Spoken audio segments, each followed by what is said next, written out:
Just ahead on American Black Journal, the Black Panther movie takes the world by storm. We'll talk about the black superhero's impact on African American culture, plus a new online guide to family activities in Detroit, and a tribute to longtime media personality Cliff Russell. American Black Journal starts now. American Black Journal is funded by the W.K. Kellogg Foundation, a partner with communities where children come first. How does diversity bring energy to us all? At DTE Energy, we believe that it's the contributions of all that build great communities. As a company, we grow stronger by welcoming the unique perspectives of everyone. As community members, we support our state's broad culture and heritage. From working closely with women and minority-owned suppliers to embracing our local cultures, DTE Energy is powering diversity. The DTE Energy Foundation is a proud sponsor of Detroit Public Television. Masco Corporation is proud to manufacture innovative and environmentally friendly products for the home. Delta faucets, craft-made in Merillat cabinets, and Behr brand paints have all been designed with you in mind. Masco and its family of companies, serving Michigan communities since 1929. Throughout my whole life, I've been judged based how I look and where I'm from. According to the status quo, I'm not supposed to be standing here. We have given up so much of who we are because we've allowed other people to tell our stories. About now, it's about moving forward and where we want the narrative of black men to go. We can do this. One man could change the world. That one man could change the world.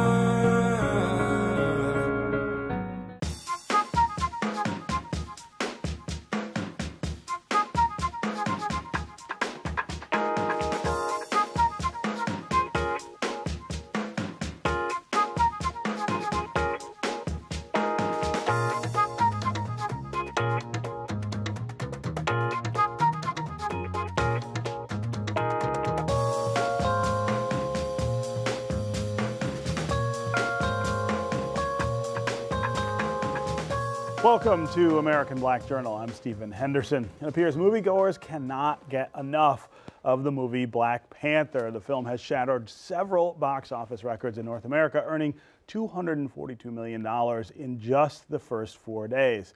The Marvel blockbuster is the first major studio superhero film to feature a predominantly black cast.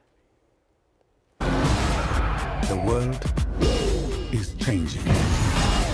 Soon, there will only be the conquered and the conquerors. Step into the spotlight. You are a good man. And it's hard for a good man to be a king.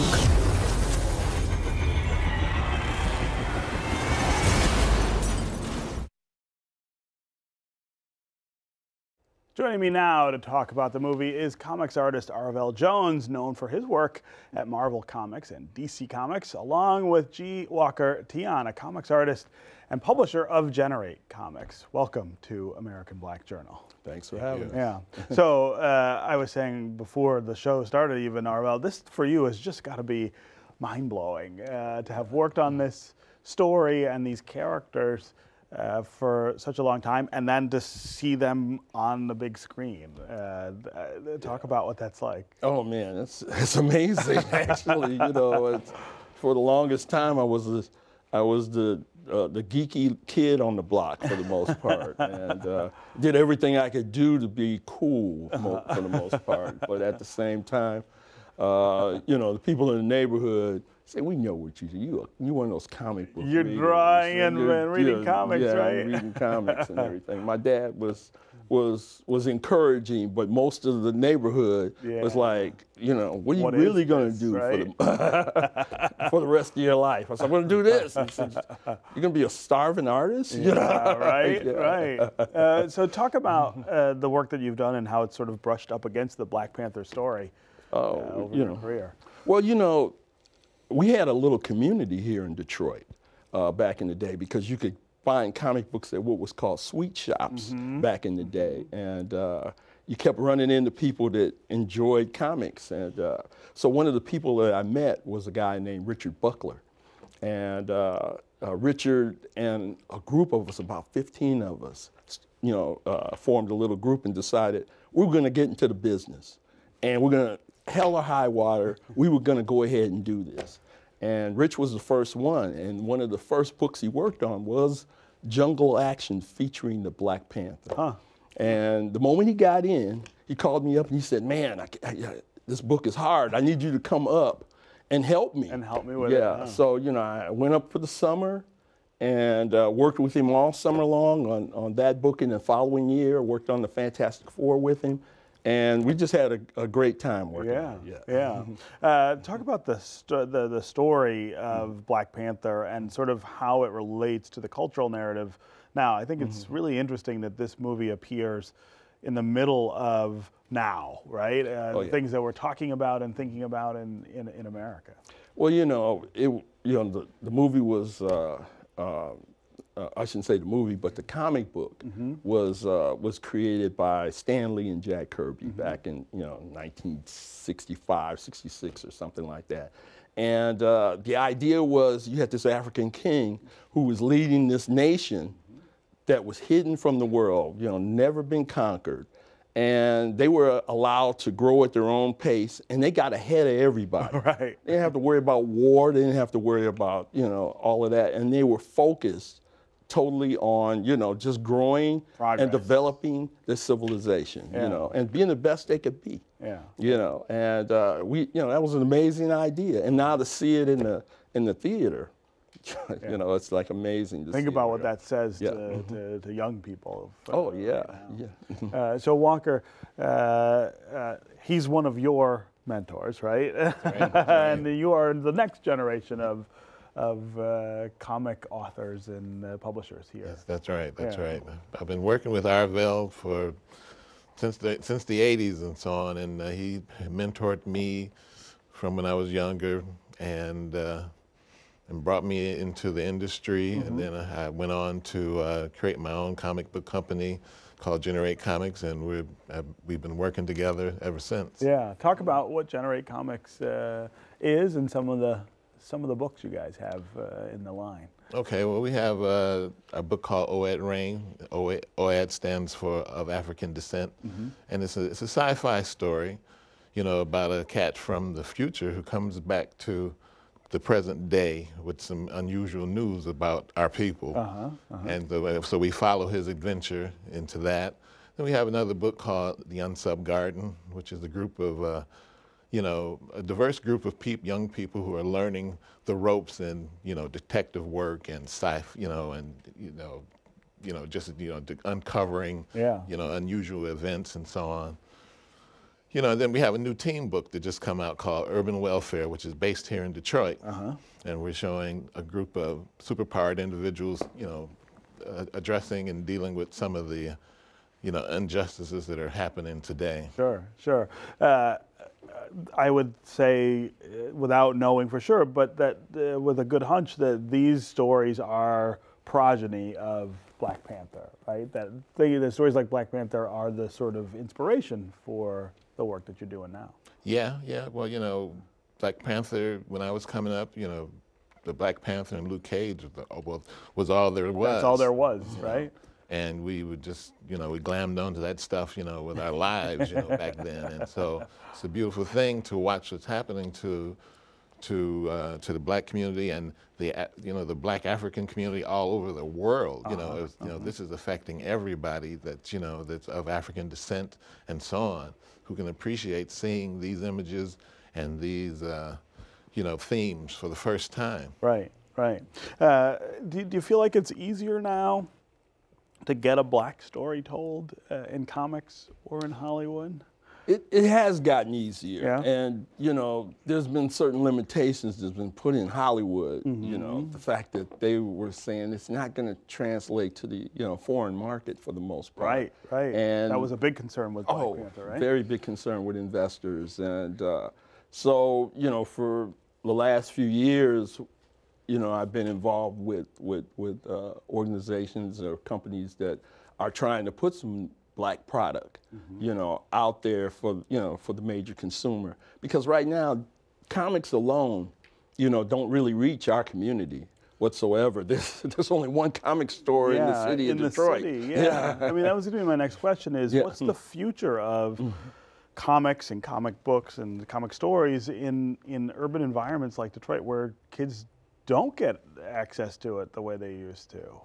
You know, I'm hoping that because of the Black Panther and movies like that, that the awareness and the demand is going to happen again, because we've been out of the loop for some time. And unless you can get in a car and go somewhere in the suburbs, you know, drive 20 to 25 miles, and you know where to look, you know, you're not going to see it. So that's been an issue. But you know, fortunately, people like Tion and some other publishers are putting together books these days, and they're just finding ways to market them online, and try to get them to What do you see? I mean, I would imagine that you're pretty close with some young people who are interested in this. What do you see with African Americans sort of feeling like this is a field that's for them and having access to it? Well, you know, people, I think this movie is going to do a lot to inspire, the young people's imaginations, and it's going to get them excited about it, and they're going to start to reach out, and we have several ways, for them to contact people, like I'm involved with a group called Detroit Tradecraft, who basically put artists together, like if you're a writer and you need an artist, or an artist and you need a writer, just in our community and so on. And we also teach, kids who are interested and, in the arts and the comic arts especially and stuff like that. So I believe that this movie is going to, have that kind of galvanizing effect and push, the interest and the comic arts, forward in a big way. Yeah. Okay, well, thank you both for being here, and I'm sure you're enjoying the movie being out in theaters. Oh yeah, very much so. Yeah.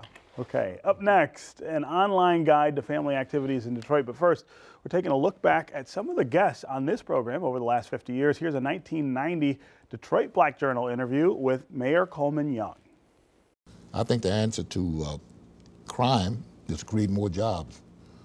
And I'm constantly, by one means or another, whether it's Pole Town or the Chrysler Jefferson plant, or expanding the airport, or expanding Cobo Hall, I'm constantly trying to create more jobs. Both in the case of Pole Town and the Chrysler Jefferson plant, people have charged that there weren't as many jobs created as were originally promised. Well, that remains to be seen, but those people who make those charges need to come up with some proposals of their own. Now, I haven't heard one positive suggestion from any of these people. All I've heard is criticisms. And so I say, if you're opposed to Pole Town, what are you proposing in place? If you don't want to expand the city airport, where are the jobs that airport will produce coming from? If you oppose the Chrysler Jefferson, what are you going to do for more jobs? If you oppose the Cobo Hall expansion, what are you going to do for more jobs? Well, let's talk about city airport. If you're opposed to Comerica and keeping those jobs in the city. But did we give away the store to keep the jobs? I don't think we gave away the store. I think that you can show on a piece of paper that we gained much more than we lost.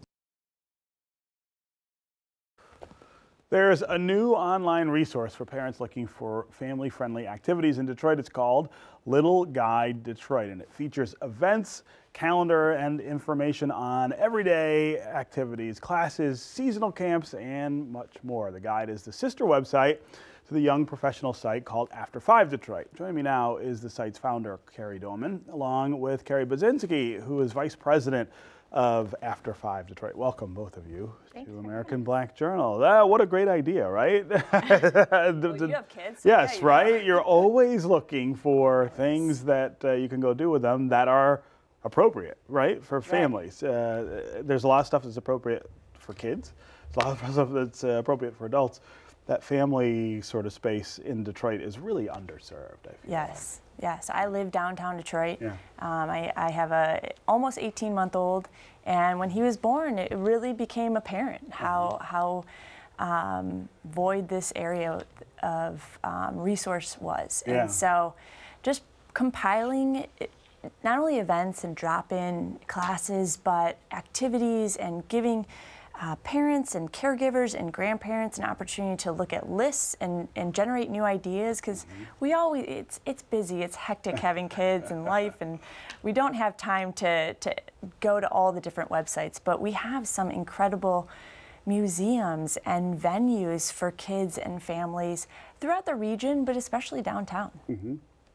And we're seeing more families sort of populate, I guess, some of these things downtown in Detroit. No, absolutely. I mean, and it's not only getting the families that are there, which I think is so important, and we really want to be conscious that this is a site for all families, and especially those in Detroit. I grew up, you know, split time between parents, and in the neighborhoods, like, I never went downtown as a kid. Like, you do things where you're living, but not necessarily coming down. So we want to get the families that are in the neighborhoods to know and find out how they can engage downtown and in the surrounding suburbs. And visitors, of course. I mean, I think we saw with the Amazon bid that there's this impression that Detroit isn't a family-friendly city, but we really, we are. There's so much to do, and it's really welcoming, and so we're hoping Little Guide can introduce people to those. I mean, one of the things I also think this gets at is the idea of inclusion here in Detroit, right? That things that are downtown are for people in the neighborhoods, and you want them to participate. Yeah.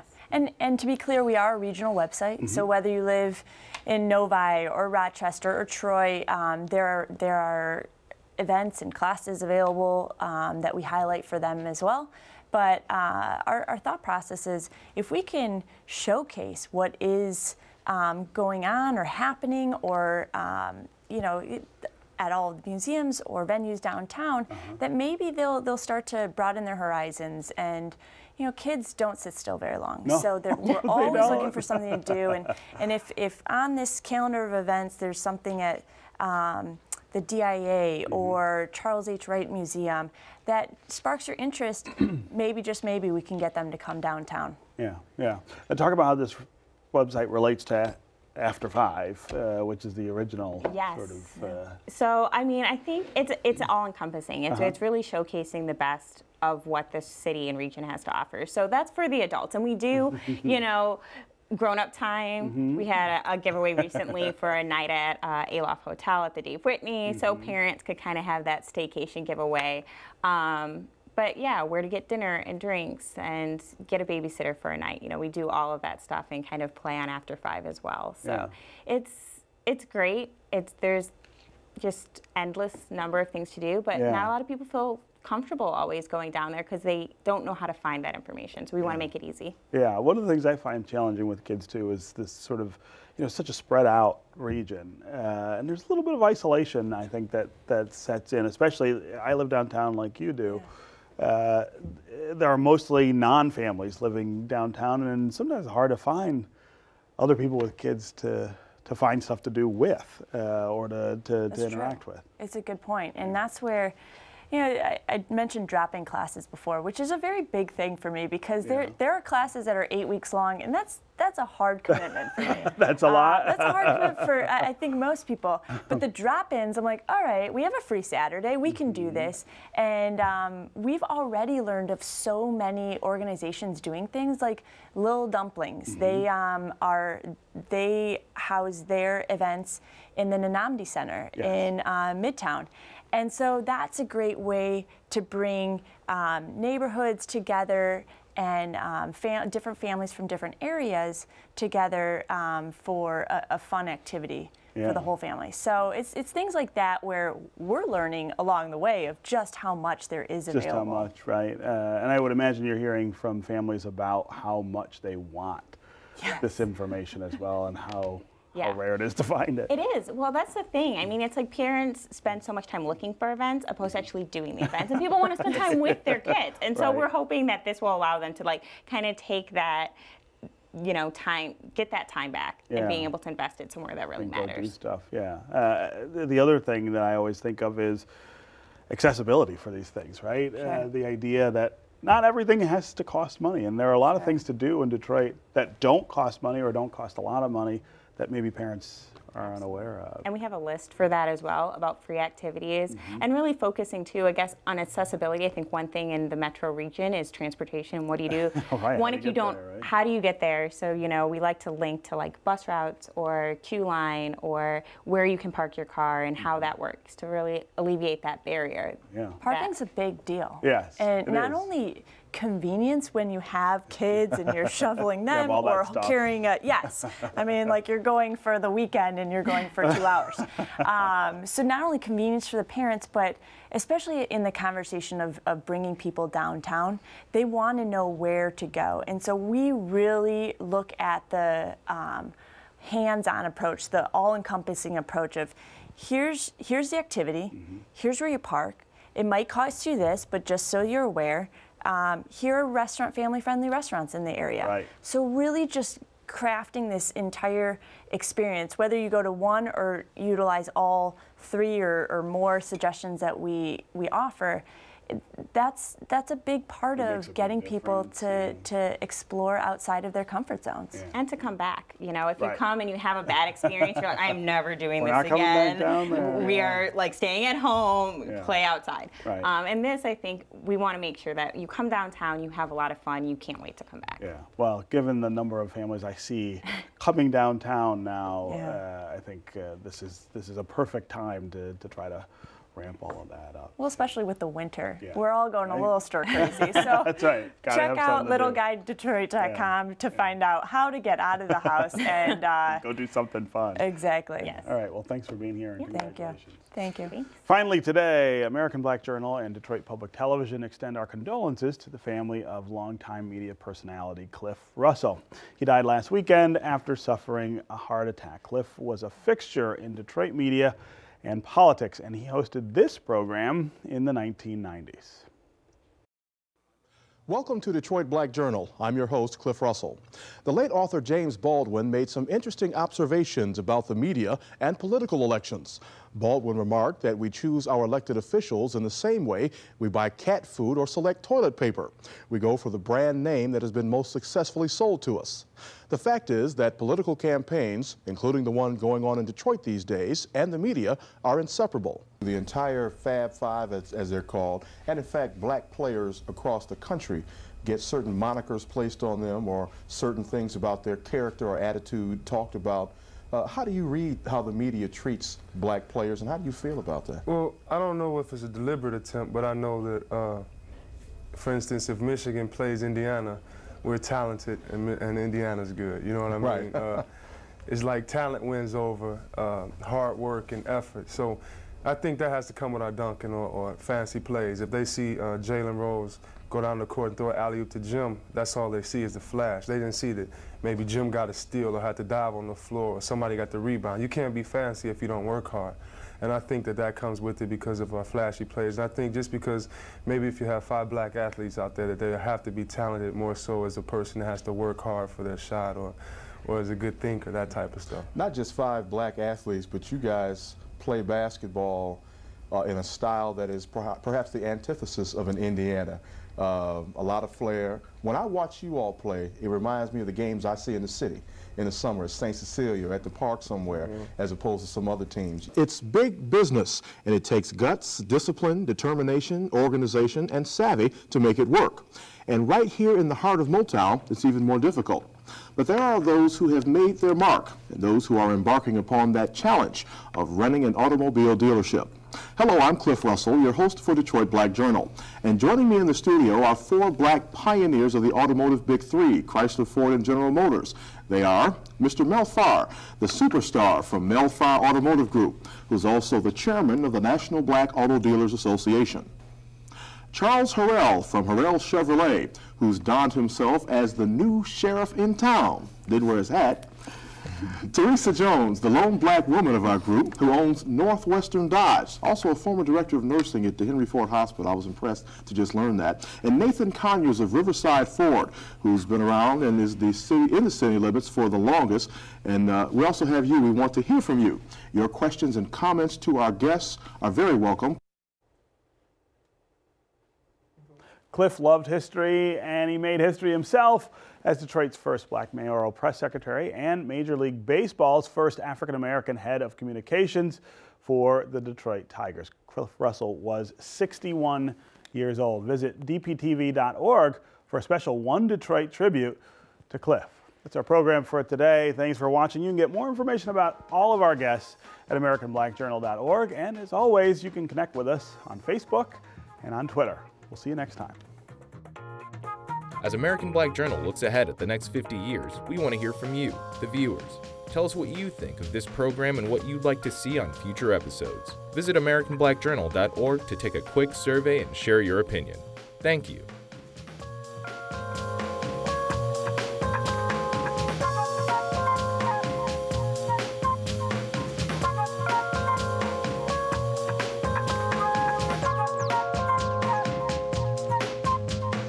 American Black Journal is funded by the W.K. Kellogg Foundation, a partner with communities where children come first.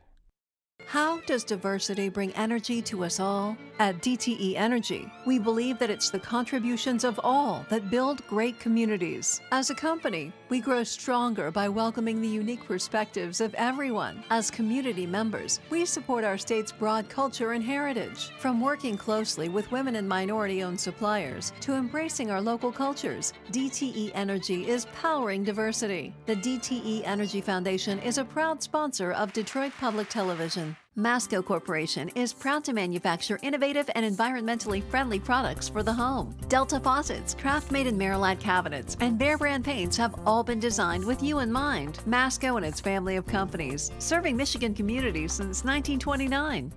Throughout my whole life, I've been judged based how I look and where I'm from. According to the status quo, I'm not supposed to be standing here. We have given up so much of who we are because we've allowed other people to tell our stories. About now, it's about moving forward and where we want the narrative of black men to go.